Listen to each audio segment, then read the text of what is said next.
सुम्मी की रसोई में सीखेंगे सर्दियों के स्पेशल और मकर संक्रांति के स्पेशल तिल के लड्डू और मुरमुरे के लड्डू। तो बढ़ते हैं रेसिपी की तरफ। सबसे पहले हम तिल के लड्डू बनाकर तैयार करेंगे। तिल के लड्डू बनाने के लिए ये 1 कटोरी के करीब लिए हैं सफेद तिल।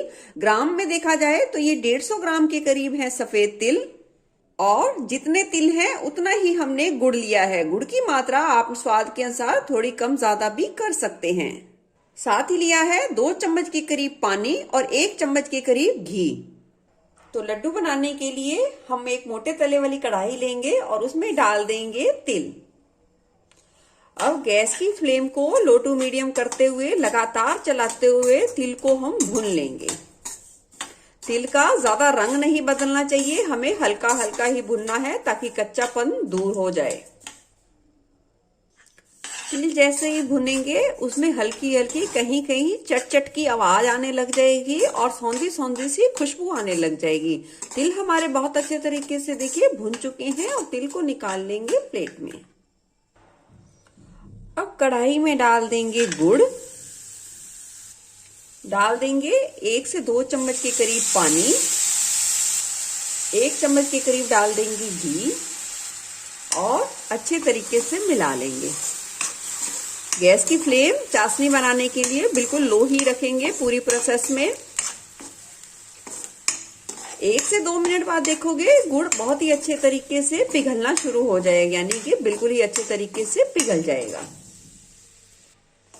देखिए गुड़ बहुत अच्छे तरीके से पिघल गया है। अब गैस की फ्लेम लो पर ही रहनी है और अब हम इसे 30 से 40 सेकंड के लिए पकने देंगे। 30 से 40 सेकंड के बाद हमने एक कटोरी में लिया है ठंडा पानी और कुछ बूंद डालेंगे चाशनी के और कुछ सेकंड के लिए रुकेंगे, यानी कि 2 से 3 सेकंड के लिए रुकेंगे। और अब इस चाशनी को इकट्ठा करेंगे। ये देखिए अभी ये बहुत नरम है, तो अभी हम इसे थोड़ा सा और पकाएंगे।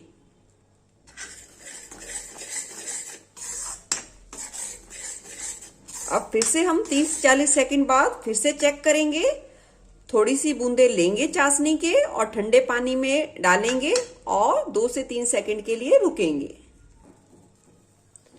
देखिए चाशनी को इकट्ठा करने के बाद ये देखिए हाथ पे बिल्कुल भी चिपकी नहीं है और अगर हम इसे कोई भी शेप दें तो ये आसानी से शेप में आ जाएगी। इसका मतलब चाशनी हमारी तिल के लड्डू के लिए बिल्कुल ही परफेक्ट है।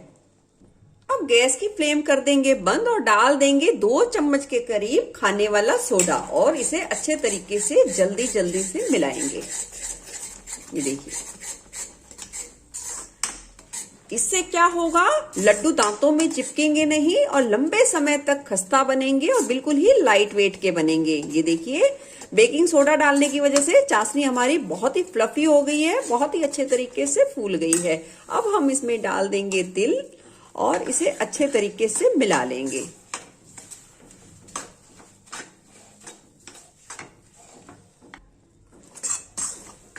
ये देखिए तिल को हमने चाशनी में बहुत ही अच्छे तरीके से मिला लिया है।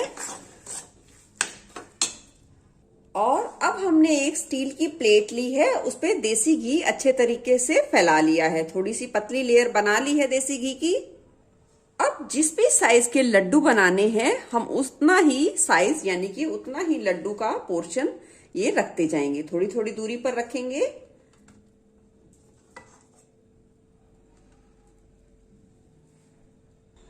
अब हम इसे हल्का सा ठंडा होने देंगे ताकि हम इसे आसानी से छू पाएं और लड्डुओं की शेप दे पाएं।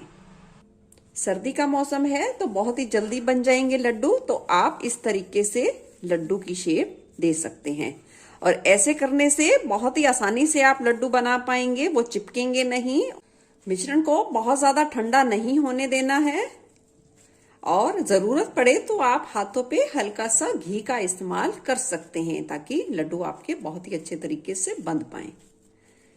इसी तरीके से सारे लड्डू तैयार करेंगे। देख सकते हैं तिल के लड्डू हमारे बहुत ही बढ़िया बनके तैयार हैं। देखिए बहुत ही ज्यादा सॉफ्ट बने हैं, बिल्कुल खस्ता बने हैं। और आप इस तरीके से बनाइए, बिल्कुल ही परफेक्ट बनेंगे। बस इस बात का ध्यान रखना है, जैसे ही मिश्रण थोड़ा ठंडा होता जाएगा तो उसे बांधने में थोड़ी दिक्कत आ सकती है, तो आप हल्का सा हाथ घी का लगाइए और उसे अच्छे तरीके से प्रेशर दे के बांधते चले जाइए। वो आसानी से बनते जाएंगे, तो आपको कोई भी परेशानी नहीं आएगी। तो चलिए अब बना लेते हैं मुरमुरा के लड्डू। मुरमुरा के लड्डू बनाने के लिए हम 3 कटोरी के करीब लेंगे मुरमुरा, और जिस कटोरी से हमने मुरमुरा को नापा है उसी कटोरी से हम गुड़ को नाप लेंगे।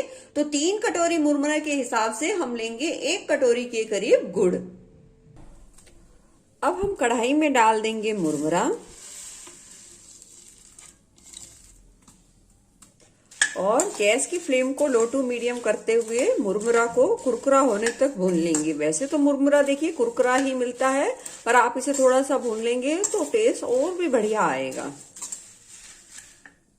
मुरमुरा भूनते वक्त एक बात का ध्यान रखना है, इसका कलर नहीं चेंज होना चाहिए, तो इसलिए गैस की फ्लेम को लो टू मीडियम पर रखते हुए मुरमुरा को भूनिए।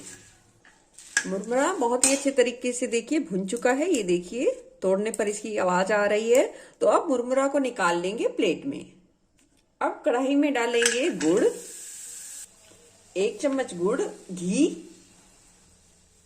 1 से 2 चम्मच पानी। गैस की फ्लेम को लो पर ही रखेंगे। 1 से 1.5 मिनट में आप देखोगे गुड़ बहुत ही अच्छे तरीके से पिघल जाएगा। चाशनी में गुड़ देखिए बहुत ही अच्छे तरीके से पिघल गया है। अब 30 से 40 सेकंड के लिए ऐसे ही रहने देंगे, यानी कि पकने देंगे लो फ्लेम पे। आपको लड्डू बनाते समय एक बात का ध्यान रखना है, आपकी गुड़ की चाशनी किस तरीके से परफेक्ट बनेगी ये डिपेंड करता है आपकी गुड़ की क्वालिटी पे। कई बार गुड़ की चाशनी जो भी हम चीज बनाते हैं उसके लिए बहुत ही जल्दी तैयार हो जाती है, कई बार समय लगता है। तो इन लड्डुओं में बस दोनों चीजों में कॉमन एक बात है कि गुड़ की चाशनी हार्ड नहीं होनी चाहिए। जैसे ही पानी में डाल के देखो वो शेप ले ले तो इसका मतलब बिल्कुल ही परफेक्ट चाशनी बनी है। 30 से 40 सेकंड बाद डाल देंगे ठंडे पानी में कुछ बूंदे चाशनी की और 1 से 2 सेकंड के लिए रुकेंगे। देखिए चाशनी देखिए थोड़ी थोड़ी सी बंधना शुरू हो गई है, तो 20 से 30 सेकंड के लिए और रुकेंगे पकने के लिए। 20 से 30 सेकंड बाद फिर से डालेंगे थोड़ी सी बूंदे और कुछ सेकंड के लिए रुकेंगे। फिर से इकट्ठा करेंगे चाशनी को। चाशनी को इकट्ठा करने पे देखिए ये गोल शेप में आ गई है। आप इसे कोई भी आकार दे सकते हैं। इस स्टेज पर गैस की फ्लेम कर देंगे बंद और डाल देंगे मुरमुरा और इसे अच्छे तरीके से मिला देंगे।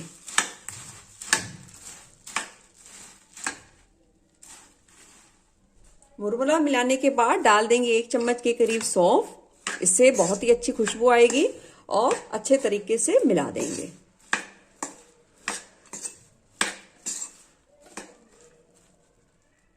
मैंने जो गुड़ का इस्तेमाल किया है, गुड़ पिघलने के बाद चाशनी तैयार करने के लिए लगभग 1 मिनट से भी कुछ सेकंड कम का समय लगा है। और कई बार डिपेंड करता है आपकी गुड़ की क्वालिटी कैसी है, तो 2 से 3 मिनट भी लग सकता है। तो आपको लगातार ध्यान से चेक करना बहुत ज्यादा जरूरी है, तभी आपके लड्डू बिल्कुल ही परफेक्ट बनेंगे। अब लड्डू के मिश्रण को इतना ठंडा करना है कि हम इसे आसानी से छू पाएं। तो हल्का सा पानी का हाथ लगा लिया है और मिश्रण को ले लिया है और इस तरीके से प्रेशर देके लड्डू को बांध लेंगे।